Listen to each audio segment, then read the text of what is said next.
নমস্কার বন্ধুরা, আমি আজকে পনিরের কোপ্তাকারি বানাবো, তাও তেল ছাড়া।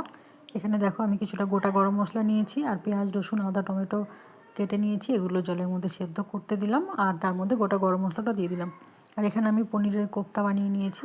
নিজের পছন্দ মতো তোমরা শেপ দিয়ে বানাতে পারো। আমি যেহেতু তেল ছাড়া বানিয়েছি তাই চ্যাপটা করে দিয়েছি।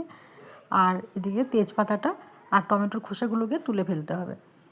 পনিরটাকে যদি তোমরা ছাঁকা তেলে ভাজো তাহলে তোমাদের নিজেদের মতো শেপ দিয়ে করতে পারো। এবার সেই পেস্টটাকে আমি কড়াইতে দিয়ে দিলাম। এখানে কিন্তু কোনো তেল ব্যবহার করিনি। আর গুঁড়ো মশলা দিলাম, হলুদ, নুন, একটু চিনি, জিরে ধনে গুঁড়ো আর অল্প একটু জল দিয়ে বাটার দিয়ে আমি এটাকে ফুটিয়ে নিলাম। তারপরে কোপ্তাগুলোকে আমি বাটিতে আগেই সাজিয়ে রেখে দিয়েছিলাম। গরম গরম গ্রেভিটা আমি পনিরের কোপ্তার উপরে দিয়ে দিলাম। আর এটাকে গরম ভাতের সাথে পরিবেশন করবে। তোমাদের খুব ভালো লাগবে, আমার তো খুব ভালো লাগে। একবার রান্না করে দেখবে, খেয়ে কেমন লাগবে আর ভিডিওটা কেমন লাগলো অবশ্যই আমাকে জানাবে। ধন্যবাদ।